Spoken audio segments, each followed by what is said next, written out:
Good morning बच्चों। और बच्चों हम लोग यहाँ तक पढ़ चुके थे ना, यहाँ तक।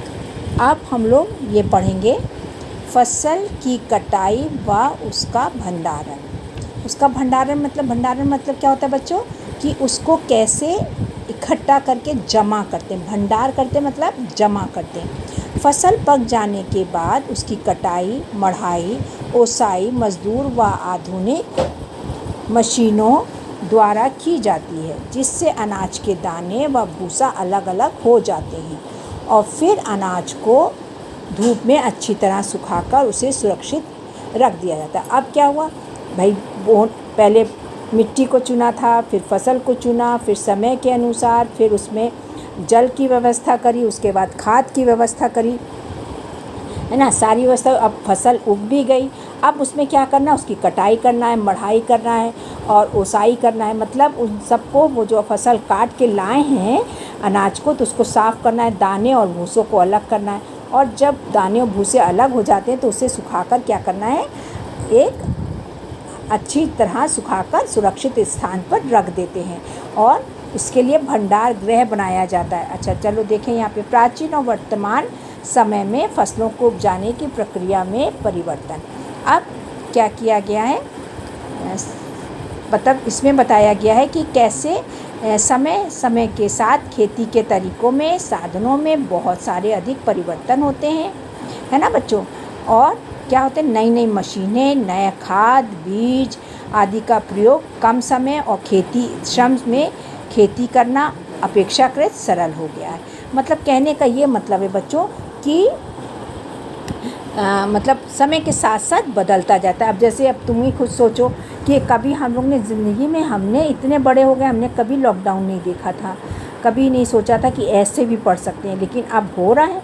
और आप लोग भी देख रहे हैं कि कैसे हम लोग टेक्नोलॉजी से और मतलब विज्ञान के उससे, है ना, ये इंटरनेट से हम लोग पढ़ाई कर रहे हैं। मतलब कितना ज़माना बदल गया। इसी तरह से हर क्षेत्र में होता है। जैसे पढ़ाई के क्षेत्र में पहले हम लोग क्या करते थे, पहले लोग पत्तों पे लिखते थे, फिर उसके बाद पेपर बने, है ना। अब देखो, अब मोबाइल पे पढ़ने लगे, तो समय बदलता है। इसी तरह से यहाँ पर फसलों की मशीनें भी बदलती हैं, खाद भी बदलते हैं, अच्छे से अच्छे बीज निकलते हैं, जिससे कि समय कम में और मेहनत भी कम लगे और अच्छी खेती हो जाए।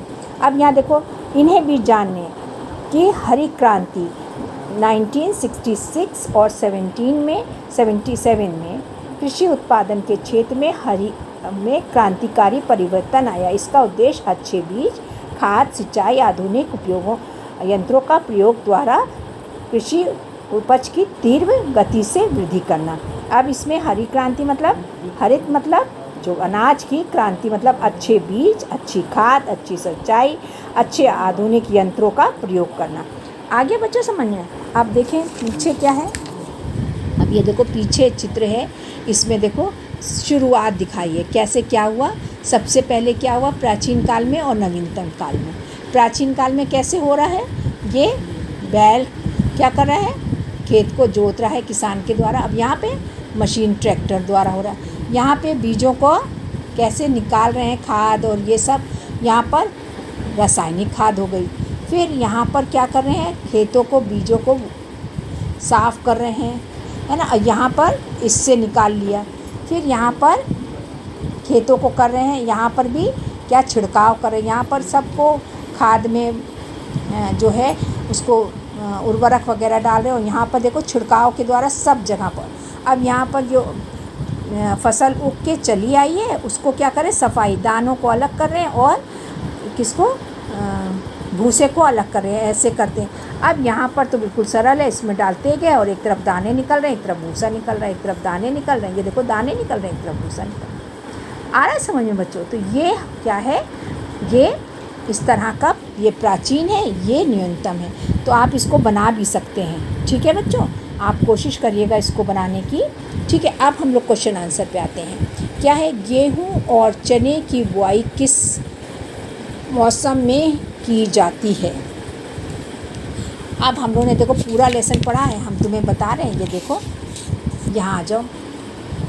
गेहूँ, चना कौन से मौसम में बोया जा रहा है, जाड़े की फसल में नवंबर में बोई जाती है। तथा गर्मी के आरंभ में अप्रैल में काटी जाती है। तो इसका मतलब क्या है, ये फसलों की जगह क्या लिखोगे तुम, गेहूं और चने की फसल जाड़े के, ये देखो गेहूं और चने की फसल जाड़े के प्रारंभ नवंबर में बोई जाती है और गर्मी के प्रारंभ अप्रैल में काटी जाती है। ये किसका क्वेश्चन का आंसर है, ये देखो पहले ये लिखा है ना, गेहूं और चने की बुआई किस मौसम में की जाती है। फिर विश्व जल दिवस कब मनाया जाता है, 22 मार्च को बच्चों, है ना, किस कब मनाया जाता है, 22 मार्च को, ये लिख लेना। आपको कौन सा मौसम सबसे अच्छा लगता है, ये तो आप ही बता सकते हैं कि आपको कौन सा मौसम अच्छा लगता है। तो इसमें आप 4 शब्द 4 लाइनें या 5, कम से कम 5 लाइनें लिखिएगा, ठीक है।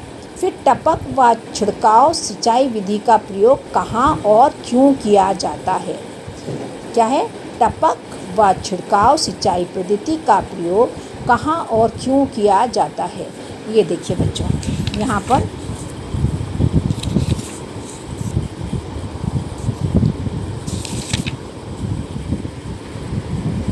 ये देखिए, आजकल सिंचाई की नई पद्धति ड्रिप या टपक सिंचाई या स्प्रिंकल या छिड़काव किया जाता है। टपक विधि द्वारा पानी पौधों की जड़ों के बूंदों बूंदों वॉल पाइपों आदि डाला जाता है। फसल फूल और सब्जी आदि में सिंचाई में होता है ना। तो यहाँ ये आप यहाँ तक लिख लेंगे, ठीक है, यहाँ तक लिखिएगा। अगर फिर भी समझ में नहीं आता तो आप हमसे पूछिएगा, हम लिखवा देंगे। तो बस ये क्या करना, आपको ये लेसन पढ़ना है और पहला प्रश्न हमने करा दिया, दूसरा करा दिया, तीसरा आपको करना है और चौथा करा दिया। ये हम इसके बाद कराएंगे, ठीक है बच्चों। इतना काम करके आप हमें दिखाइए और दिखा के हम क्या करेंगे, आप साफ साफ सुंदर सुंदर लिख के दिखाइएगा। बहुत सारे बच्चों नहीं दिखाते हैं, सारे बच्चे दिखाएंगे काम करके, ठीक है बच्चों। ये चित्र बनाने की कोशिश करना। ओके बच्चों, थैंक यू।